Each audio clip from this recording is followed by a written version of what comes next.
It's just another man meets woman story. They get married, and during the everyday struggle of the domestic life, a thief steals the golden chain from Sreeja. And with the help of the local cops, they get it back again, and they live ever after, happily or not. Beneath this deceptively simple storyline, a complex web of domestic, social, political, and an intensively personal narrative is woven by a multi layered screenplay that the movie makers build with very subtle nuances, understatements, and very strong motifs. And the chain, it isn't just another chain, it's a sacred necklace.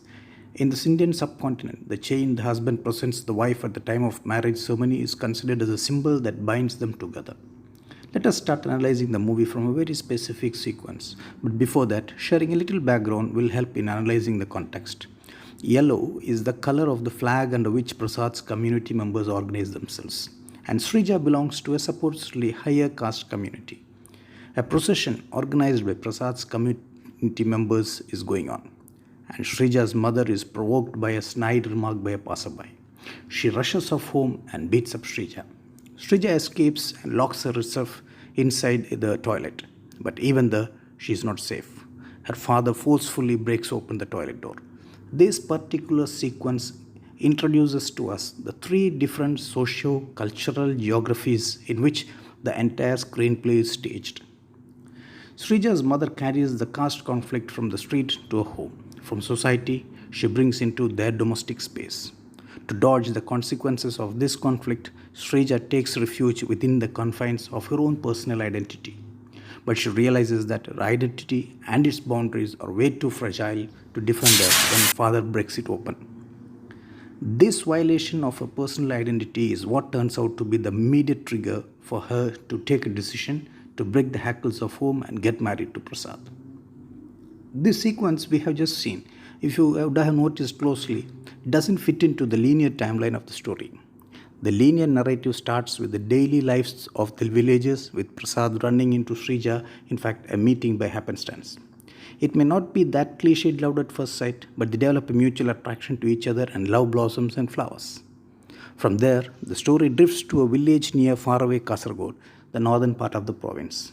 And after the theft, when Prasad points fingers at Srija and accuses of her being the reason for losing their wedding chain, that's when the first fault lines in their relationship surface. And that's when we are taken to the flashback, just like a hyperlinked reference. In fact, this is one sequence viewers of the movie can refer back at any point of the storyline to get a perspective other than the more obvious, superficial one. And just like in this beautiful piece of cinematography by the inimitable Rajiv Ravi, viewers can always come back and join the main storyline. Coming back to the storyline, we are guided by Sudhakaran, who draws a straight line of water, unwanted water, from the school well into the police station, where all the main characters are already lined up. We have the wife of the policeman Chandran, Chandran himself, Prasad Srija, and the thief Prasad. And another equally important character, the crowd.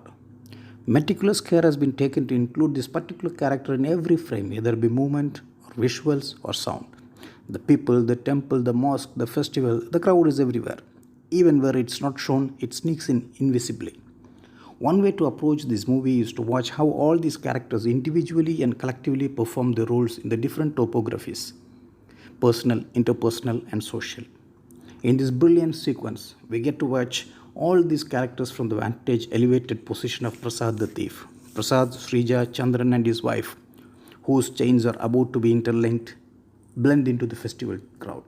And the background score is set to the wordings of the case sheet of the burglary, accompanied by the festival beats. എനിക്ക് മനസ്സിനാ പഴയ ഒരു ഇത് കിട്ടുന്നില്ല. എന്ത് കിട്ടുന്നില്ല? The same camera that maps the bird's eye view street scene digs deep into the dark corners of the characters' minds too, and throws light on what bothers them. Somewhere between trying to stay awake and sliding into sleep, we get to have a peep into Prasad's mind. Deep down, we are exposed to the shadows of his inner turmoil, his fears, his hurt ego, his self-doubts, his helplessness, and impotent, misguided anger. Prasad and Srija belong to Alleppey in Kerala. Now, the socio-political canvas of Alleppey is starkly different from that of Kasargod, where they currently live. The color coded frames of these two towns highlight these differences. Also, stark in contrast is geography and demography. When you compare the physical geographies of these two places, the presence and absence of one element stands out: water.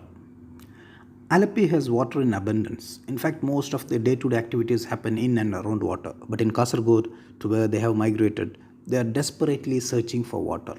It is Prasad the thief who himself takes an elaborate bath to cleanse himself that leads the other Prasad to ultimately find water.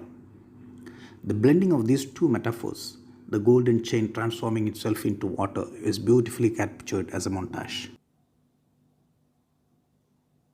Even before that, when Sreeja confronts Prasad in the staircase scene, the inherent fissures in their relationship, which has deep roots to the flashback scene, is dissected.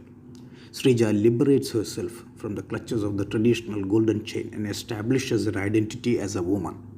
When Prasad refers to the sacred chain, Sreeja mentions it as just an ornament, and she makes Prasad understand that her love for him doesn't need the support of a symbol. The whole episode of chain snatching impacts the life of Chandran and his wife too. Chandran finds his deliverance by negotiating with his inner demons, and the thief Prasad claims his identity back.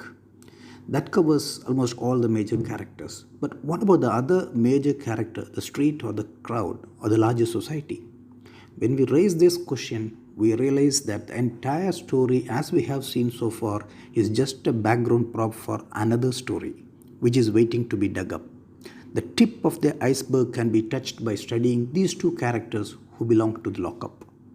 Prasad has his character firmly anchored to his childhood, a childhood full of memories of hunger and lack of identity, as a child of a vaguely named father, Purushu, man.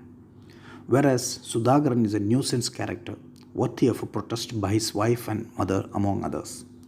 Have the cops committed a grave mistake by letting Sudhakaran off to make room for Prasad inside the lockup?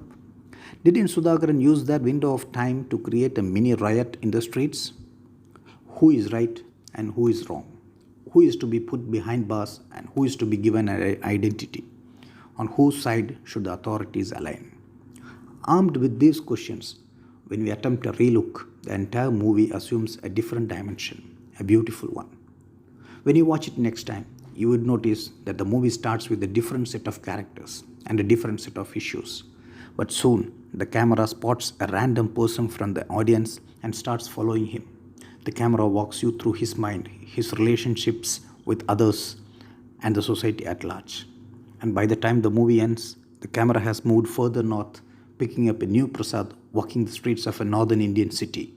With the background score, will there be a new light?